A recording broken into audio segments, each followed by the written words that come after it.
Aku. Ya.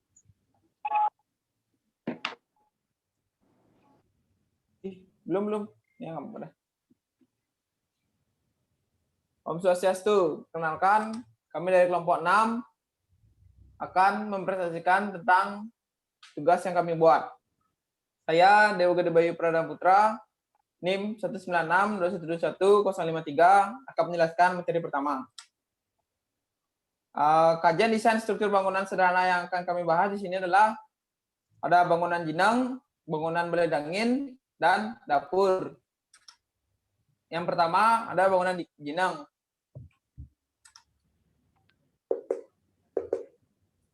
Bangunan jenang. Jenang adalah bagian dari bangunan tradisional di Bali yang digunakan sebagai tempat penyimpanan padi atau lumbung. Bangunan ini terletak tepatnya di dalam kompleks bangunan rumah tradisional Bali. Jenang terdiri dari 2 lantai. Pada lantai atas, jenang berfungsi sebagai lumbung, dan pada bagian bawah disebut balai yang digunakan sebagai ruang istirahat keluarga, hingga digunakan sebagai tempat untuk membuat perlengkapan upacara atau menenun dan lain-lain kegiatan rumah tangga lainnya. Secara keseluruhan, konstruksi jenang menggunakan bahan utama yakni kayu. Sistem konstruksi sebagai penguat bangunan utama sebagian besarnya ialah dengan sistem sambungan lubang, pasak, dan juga ikat.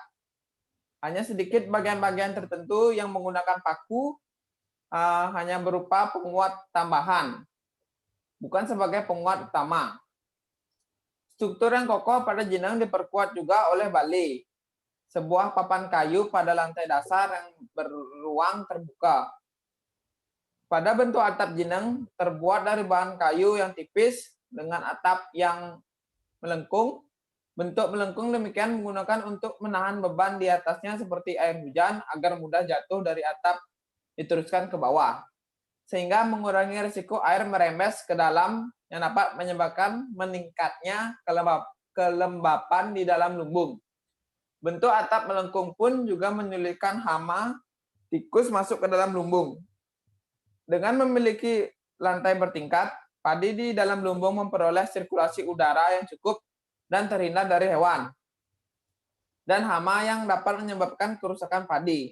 Selain itu, balai pada jenang juga dapat dimanfaatkan sebagai ruang multifungsi. Aktivitas dan jumlah beban hidup pada bangunan jenang. Aktivitas. Pada bangunan jenang terdapat beberapa aktivitas yang terjadi, yaitu yang pertama dari dimanfaatkan sebagai ruang multifungsi. Yang kedua sebagai ruang istirahat untuk keluarga. Yang ketiga tempat untuk membuat perlengkapan upacara keagamaan. Aktivitas pada bangunan jenang ini adalah pada bangunan jenang terdapat beberapa aktivitas seluruh anggota dan beberapa tamu terdekat.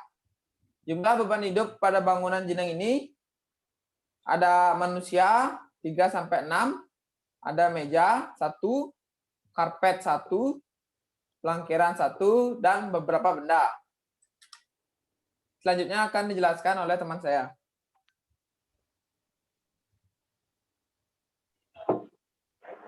Ya, saya akan mengajukan presentasi dari teman saya. Spesifikasi furnitur dan material bangunan serta perkiraan jumlah beban mati bangunan jenang.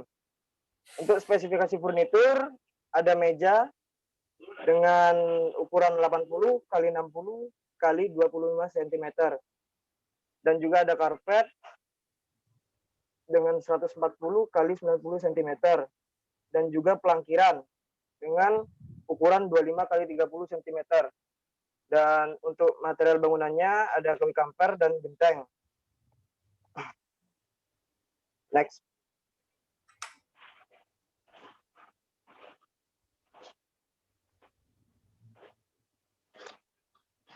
Sistem struktur sub upper lengkap dengan dimensi struktur. Bangunan jenang.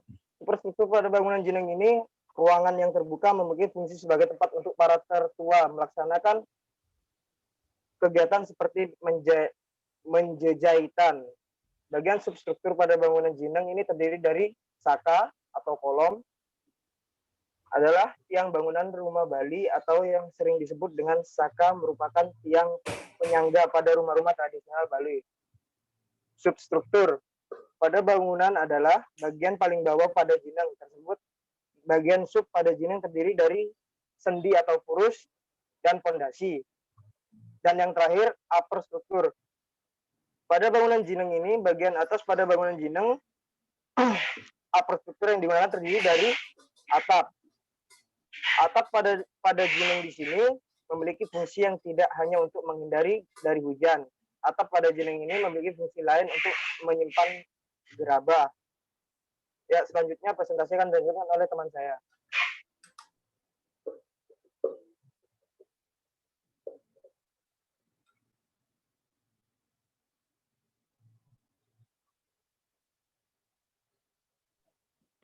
Baik, di sini saya Imad Agus Anandika Putra, dan ini memang 4. Di sini saya akan menjelaskan penggunaan balai angin. Next.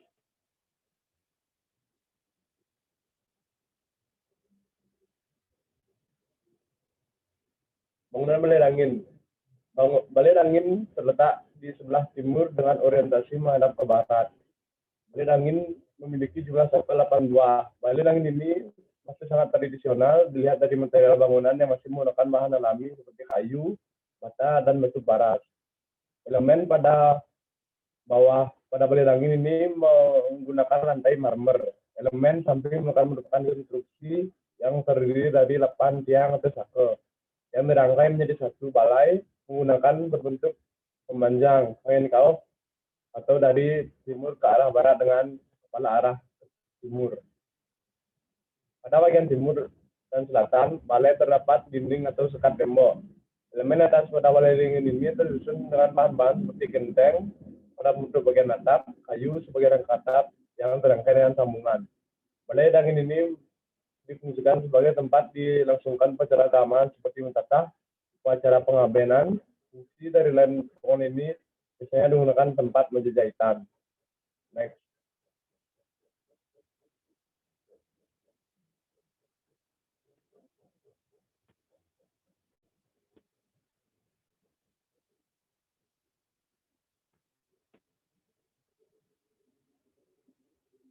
Aktivitas dan jumlah beban hidup pada penggunaan balai angin.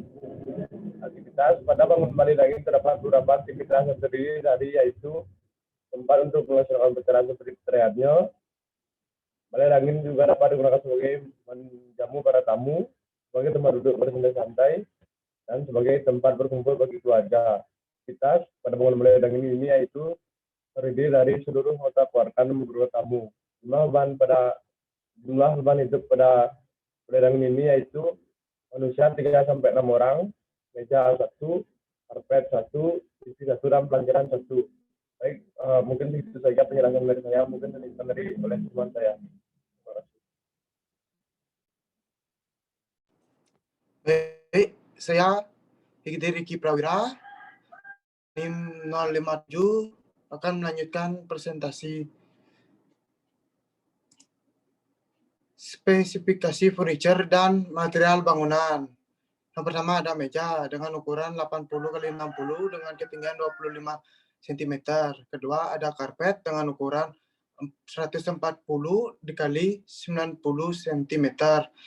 Ketiga ada TV dengan ukuran 72,9 x 47,4 dengan ketebalan 18,28 cm. Pelangkiran dengan ukuran 25 x 30 cm. Material bangunan. Yang pertama ada kayu kampar, kedua genteng, ketiga marmer, keempat batu lahar hitam, kelima bata ekspos, dan terakhir batu palimanan. Perkiraan jumlah beban mati itu balok. Next.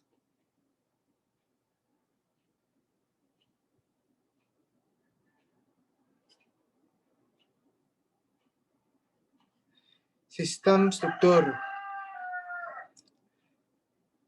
dapat dibagi menjadi 3, yaitu superstruktur, substruktur, dan upper struktur. Superstruktur pada balai angin ini terdiri dari sako atau kolom, tiang bangunan rumah Bali atau yang sering disebut tiang sako merupakan tiang penyangga pada rumah-rumah tradisional Bali. Kedua ada substruktur. pada bangunan adalah bagian paling bawah pada bangunan balai dangin ini yang terdiri dari sendi, slope, dan fondasi yang memiliki fungsi yaitu sebagai penopang beban yang di atas untuk disalurkan ke tanah. Yang terakhir ada upper struktur. Pada bangunan balai dangin ini yaitu struktur paling atas berupa atap, bagian-bagian dari atap seperti apit-apit, lambang, iga-iga dengan ukuran 4 kali 6 cm, pemade, delag, atap. Atap dapat berfungsi menghindari dari hujan. Selanjutnya akan dijelaskan oleh teman saya.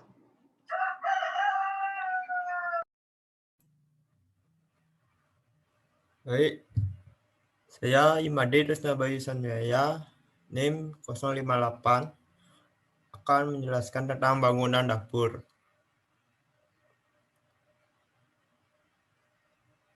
Next, bangunan dapur.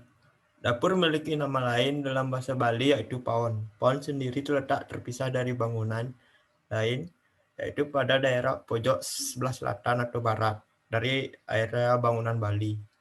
Di samping itu, fungsi utama dari bangunan dapur yaitu untuk kegiatan masak-masak bagi keluarga. Fungsi dapur di Bali memang sama dengan dapur-dapur pada umumnya. Akan tetapi, bagian-bagian dapur tradisional Bali harus memiliki tungku, dalam bahasa Bali disebut bungut paon. Tungku ini fungsinya sebagai pengganti kompor atau hanya simbol saja tetapi tidak digunakan. Tungku ini juga berfungsi sebagai tempat meletakkan niatnya sese atau bantan jotan sesajen setelah selesai memasak di pagi hari. Di atas bungut paon itu bisa dibuatkan langgatan sejenis rak tradisional. Jika memasak menggunakan bungut paon, langgatan berfungsi sebagai tempat meletakkan kayu bakar yang sudah kering dan siap digunakan. Next.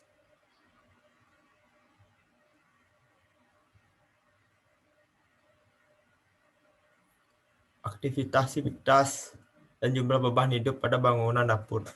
Aktivitas.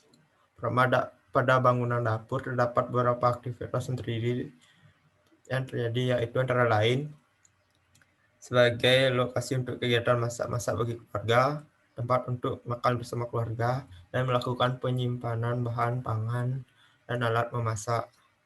Sivitas. Pada bangunan dapur terdapat berbagai sivitas yang seluruh anggota keluarga, beberapa tamu terdekat, dan jumlah beban hidup pada bangunan tersebut yaitu kompor 1 buah, gas 1, kulkas 1, meja makan 1, menjikir 1, lemari dapur 1, zinc 1, alat masak 5-10, alat makan 11-15, manusia 5-6, dan pelangkiran 1.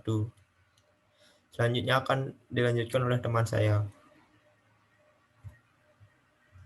Saya Imade Bagus Wasenjaya, NIM 60, akan menjelaskan mengenai spesifikasi furnitur dan material bangunan. Adapun spesifikasi furnitur dan material bangunan dalam bangunan dapur, yaitu kompor 70,2 kali 38,8 kali 14,1 cm, gas 82,5 kali 26,5 cm, kulkas 175 kali 60 kali 80 cm, meja makan 75 kali 70 kali 60 cm, lemari dapur 120 kali 50 kali 182 cm, sink 110 kali 48 kali 18 cm, dan pelangkiran 25 kali 30 cm. Adapun material bangunan yang digunakan dalam bangunan dapur ini yaitu kayu, multiplex, genteng. Secara umumnya seperti itu. Perkiraan jumlah beban mati yaitu kolom dengan ukuran 15x15, balok 15x20 cm, dan sleeve 15x20 cm berikutnya.